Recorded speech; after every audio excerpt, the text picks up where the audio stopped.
Good morning everyone. Satyendra private digital learning class में आप सबों का स्वागत है। आज हम लोग जानेंगे स्क्वायर थ्रेड के बारे में। पिछले क्लास में हम लोगों ने जाना वी थ्रेड, ठीक है। आज देखेंगे स्क्वायर। तो स्क्वायर थ्रेड है वो वी थ्रेड की अपेक्षा अधिक मजबूत होती है, ठीक है। वी थ्रेड में होता क्या था कि उसमें ज़्यादा टाइट करने पर या तो थ्रेड टूट जाए या तो फिर स्लिप हो जाए, ठीक है। लेकिन स्क्वायर थ्रेड जो है ये बहुत ही मजबूत थ्रेड है।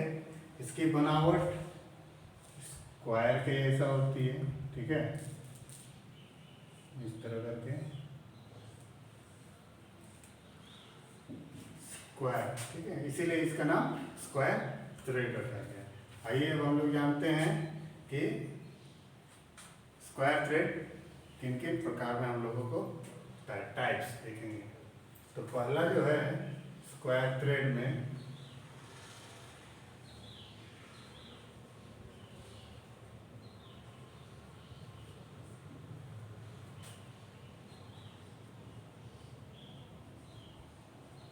स्क्वायर थ्रेड ये चूड़ी बहुत ही मजबूत होता है, ठीक है। इसका अधिकतर प्रयोग हम लोग पावर ट्रांसमिशन में हम लोग करते हैं। जैसे वाइस के स्पिंडल, बेंच वाइस हम लोगों ने देखा है वर्कशॉप में। उसका जो स्पेंडल होता है उसमें जो थ्रेड कटी हुई होती है वो स्क्वायर थ्रेड है, ठीक है। और स्क्रू जैक, जो कि गाड़ी जब फोर व्हीलर या उससे बड़ी गाड़ी जब उसका टायर पंचर होती है तो उस टायर को या गाड़ी को लिफ्ट करने के लिए, ऊपर उठाने के लिए हम लोग स्क्रू जैक का इस्तेमाल करते हैं। उसमें भी हम लोग स्क्वायर थ्रेड का प्रयोग करते हैं, क्योंकि स्क्वायर थ्रेड सबसे मजबूत थ्रेड होता है, ठीक है। अब दूसरा है एक्मे थ्रेड।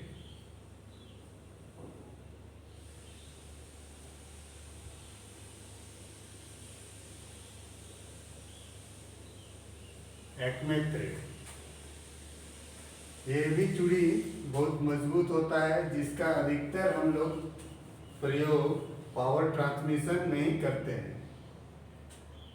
इसका एक्मे थ्रेड को हम लेथ में देखेंगे, जहाँ पर लेथ स्क्रू जो है, लीड स्क्रू, वो पावर को ट्रांसमिट करती है ऑटोमेटिक फीड देते समय, ठीक है। तो ऑटोमेटिक फीड देने के लिए हम लोग स्क्वायर थ्रेड का इस्तेमाल कर रहे हैं।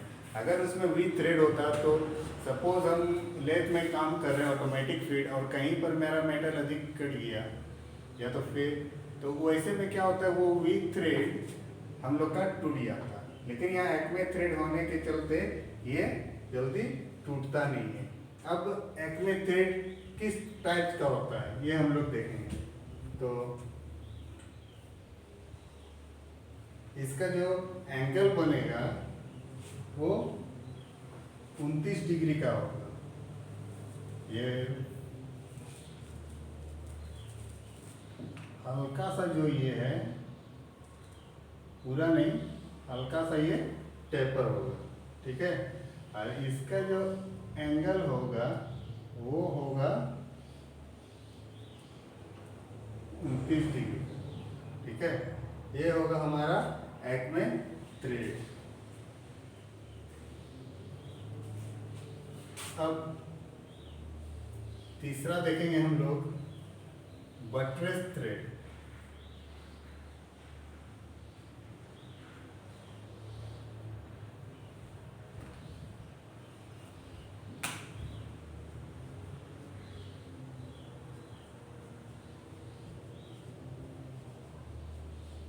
बटरेस थ्रेड इस प्रकार का चूड़ी, एक साइड का अक्ष, अब इसको हम लोग देखेंगे।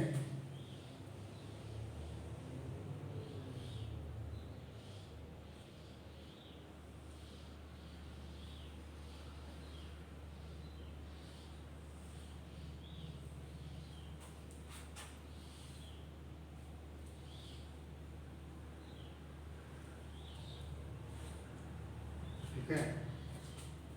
अक्ष के लंबवत बनाकर लगभग 7 डिग्री में टेपर, यानी कि अक्ष के लंबवत सीधे पे एक लाइन टानेंगे तो यहाँ से यहाँ जो इसका एंगल होगा वो 7 डिग्री होगा, ठीक है। और इसके बाद इधर जो एंगल बनेगा वो होगा 45 डिग्री, ठीक है। तो बटरस थ्रेड का जो एंगल होता है वो 45 डिग्री का होता है। और इस चूड़ी को वहाँ प्रयोग में हम लोग लाते हैं जहाँ पर पावर को एक ही दिशा में लगाना होता है, ठीक है। जैसे क्विक रिलीज वाइज, ठीक है। क्विक रिलीज वो जल्दी से खुलने वाला वाइस होता है, उसके स्पेंडल में हम लोग बटरस थ्रेड का इस्तेमाल करते हैं। चौथा नंबर है नकल थ्रेड।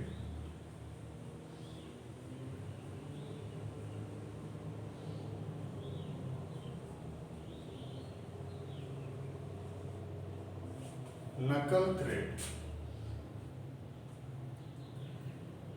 अब नकल थ्रेड में हम लोग देखेंगे कि नकल थ्रेड का रूट और क्रेस्ट होता नहीं है।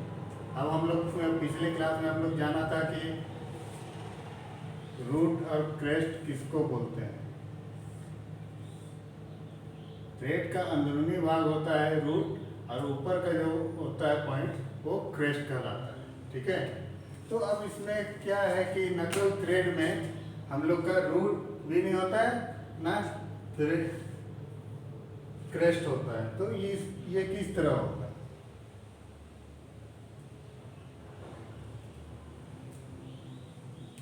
अर्धगोलाकार होगा, ठीक है, इस तरह। तो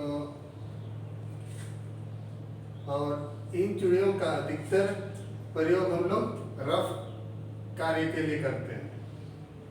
अब जैसे रेलवे कपलिंग में जब 2 डिब्बों को जोड़ा जाता है तो उस जगह हम लोग नकल थ्रेड देख सकते हैं। और इसके बाद शीशे के बोतल में भी नकल थ्रेड बना हुआ होता है, ठीक है। इसका कोई एंगल नहीं होता है। तो आज हम लोगों ने जाना कि स्क्वायर थ्रेड कितने प्रकार का है, square thread, Acme thread, buttress thread और नकल थ्रेड। स्क्वायर थ्रेड जो है सबसे मजबूत वाला थ्रेड है जो कि भारी से भारी कामों के लिए हम लोग इसका प्रयोग करते हैं। तो आज के लिए इतना ही। नेक्स्ट क्लास में फिर नया टॉपिक लेके आएंगे, तब तक के लिए धन्यवाद।